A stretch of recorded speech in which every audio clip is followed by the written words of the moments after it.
Esta es una cumbre histórica. Histórica porque además en ella se va a aprobar el concepto estratégico que está llamado a regir la vida de la organización durante los próximos 10 años. Y el panorama estratégico mundial ha cambiado mucho desde hace 10 años. El último concepto estratégico se va a actualizar, se va a mirar hacia el flanco sur, se va a dar una respuesta a esta amenaza que ha crecido por parte de Rusia. Esta es una cumbre de la que la seguridad de los españoles va a salir reforzada y es más, esta cumbre de Madrid también demuestra la fuerza de la política exterior española. Madrid, España, van a ser el centro del mundo en los próximos 2 días por el número de jefes de Estado y de Gobierno que se van a concentrar y por las decisiones tan relevantes que se van a tomar. La cumbre de Madrid, cuando lo miremos con perspectiva histórica, estará al nivel de la cumbre de Yalta o de la caída del muro de Berlín. Esos momentos en los que se empieza a diseñar lo que es un nuevo orden que justo ahora empezamos a vislumbrar. Yo creo que podemos ser optimistas de que muchos de los objetivos de España ya se perfilan como objetivos cumplidos. En primer lugar, tiene que salir una respuesta clara al desafío que representa Rusia con respecto a nuestra seguridad, que en este caso es la seguridad del flanco este. Yo creo que el hecho de que tantos jefes de Estado y de Gobierno, los aliados de la OTAN, pero también nuestros socios europeos que no son miembros de la OTAN, los llamados AP4 que vienen del Indo-Pacífico, todos ellos presentes aquí, es ya una prueba de que esa respuesta va a salir. En segundo lugar, España es un país especialmente bien situado para comprender los desafíos que provienen del flanco sur, la necesidad también de que la OTAN mire hacia el flanco sur y contemple esas amenazas. Yo creo que el hecho de que mañana la cena de ministros de Asuntos Exteriores se vaya a centrar específicamente en los desafíos del flanco sur y el hecho de que una de las sesiones de trabajo de los jefes de Estado y de Gobierno trate sobre la vecindad sur, demuestra que ese objetivo se va a cumplir y yo creo que el concepto estratégico lo va a reflejar. En tercer lugar, que haya un diálogo entre la Unión Europea y la OTAN. Hoy más que nunca estamos viendo cómo para hacer frente a los desafíos a los que se enfrenta la seguridad euroatlántica es necesario el trabajo conjunto de ambos. Si tomamos el ejemplo de la agresión ilegal de Rusia a Ucrania, es la fuerza disuasoria de la OTAN unida a las sanciones económicas de la Unión Europea la que están protegiendo a los españoles y al resto de los europeos. Y yo creo que esa cena euroatlántica que se va a celebrar mañana en el Museo del Prado entre jefes de Estado y Gobierno, que es la primera vez en la historia de la OTAN que se celebra, todos los aliados de la OTAN y todos los socios europeos no miembros de la OTAN también nos garantizan que eso va a estar ahí. Y finalmente, el principal objetivo, trasladar la unidad. La unidad está siendo la mejor herramienta, el mejor instrumento para hacer frente a todos los desafíos en el flanco este y en el flanco sur y para garantizar lo que queremos los españoles, lo que quiere el Gobierno de España y lo que quiere la Alianza Atlántica, la paz en Europa y la paz euroatlántica. El compromiso que se adquirió en la Cumbre de Gales de alcanzar el 2% es un compromiso asumido por España y, por supuesto, tanto el presidente del Gobierno como la ministra de Defensa hacen la planificación que sea necesario para ello. En estos momentos, evidentemente, el incremento de la necesidad de proveer de seguridad a la OTAN y a los españoles, porque al final la OTAN es la mejor protección que tiene España y los españoles frente a los enormes desafíos militares y de amenazas híbridas a los que nos enfrentamos.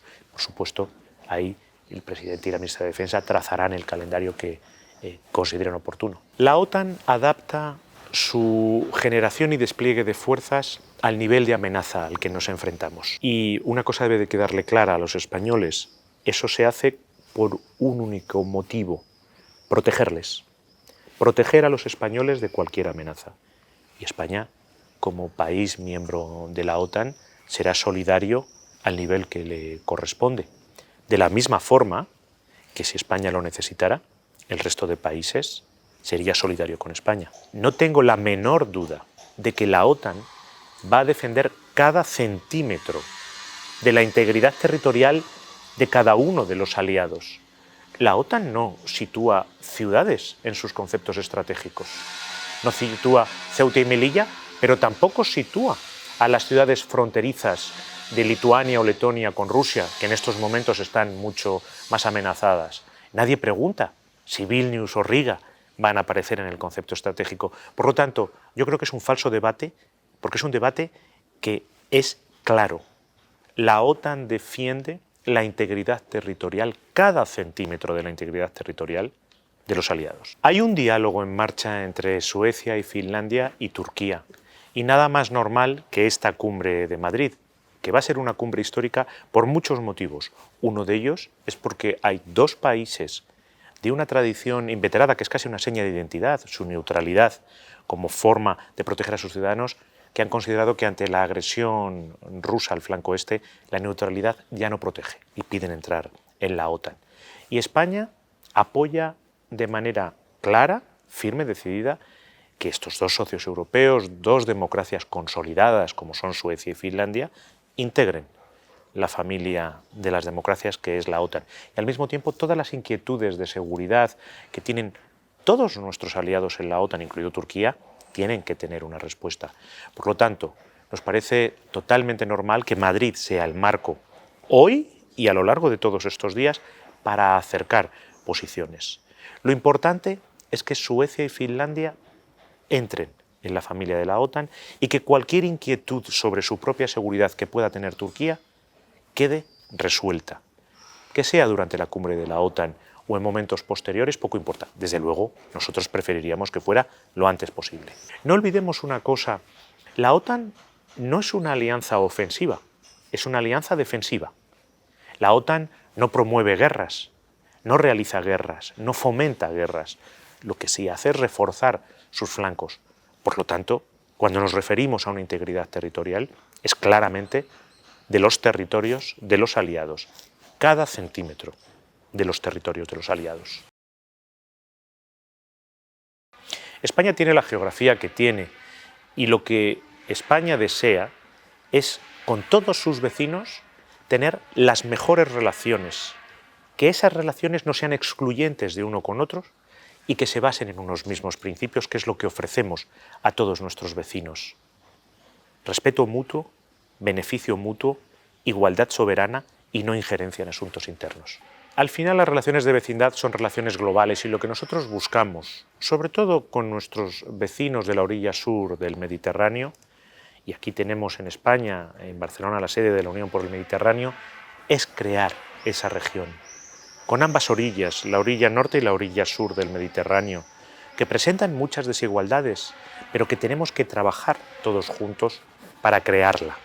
Y en estos momentos, desgraciadamente, la agresión rusa a Ucrania hace que los flujos energéticos, en muchas ocasiones, se utilicen como una forma de presionar las soberanías de los estados. Y eso es algo que, desde luego, la OTAN tiene que reflexionar el cómo enfrentarse a ello.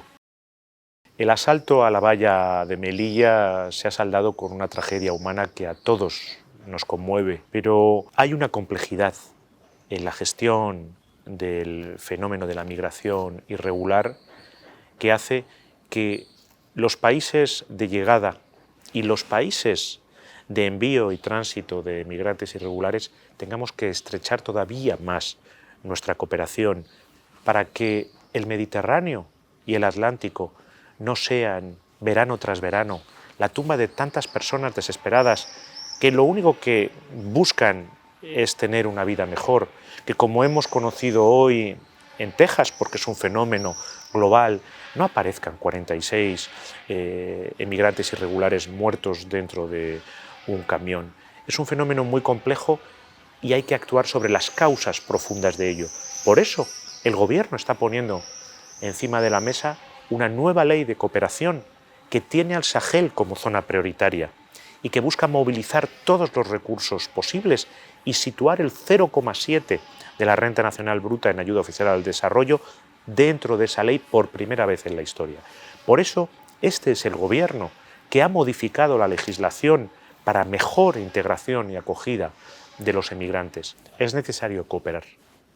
Es necesario cooperar. El desafío es enorme y lo va a ser mucho más porque la guerra de Vladimir Putin está poniendo bajo gran presión tanto el grano como los fertilizantes a nivel mundial. Y nos enfrentamos a una crisis alimentaria mundial que va a golpear muy duramente al norte de África y a sus poblaciones y la zona del Sahel. El viernes pasado estuve en Berlín en una cumbre organizada por la presidencia del G7 alemana con un pequeño grupo de países que somos especialmente activos en la respuesta. Hablamos de desafíos enormes que no solamente son desafíos para España o la Unión Europea, son globales. Lo vemos, todos los días tenemos ejemplos de ellos. Sin esa colaboración y sin atacar las causas profundas de ese fenómeno, no podremos gestionarlo. Es un desafío que incumbe a toda África y a la relación entre África y Europa. Como le digo, la frontera terrestre de España con África, que es la frontera terrestre de la Unión Europea con África, si analizamos cualquier criterio que queramos tomar, PIB, renta per cápita, salud materno-infantil, educación, de la Unión Europea y África, probablemente estamos ante la frontera más desigual del planeta. Necesitamos tiempo, necesitamos movilizar una gran cantidad de recursos y necesitamos colaborar África y la Unión Europea para poder solventarlo. El Gobierno de España da una respuesta a todos aquellos problemas que puedan afectar a los españoles en cada momento, incluso cuando son completamente imprevisibles, como fue el COVID-19 o como fue la invasión ilegal rusa el 24 de febrero de Ucrania y todas las consecuencias. El sábado pasado, en el Consejo de Ministros, tomamos toda una batería de medidas económicas para hacer frente a las consecuencias económicas de esa guerra, que por supuesto ni España, ni la Unión Europea, ni la OTAN quisieron. Que lo que queremos es que vuelva la paz.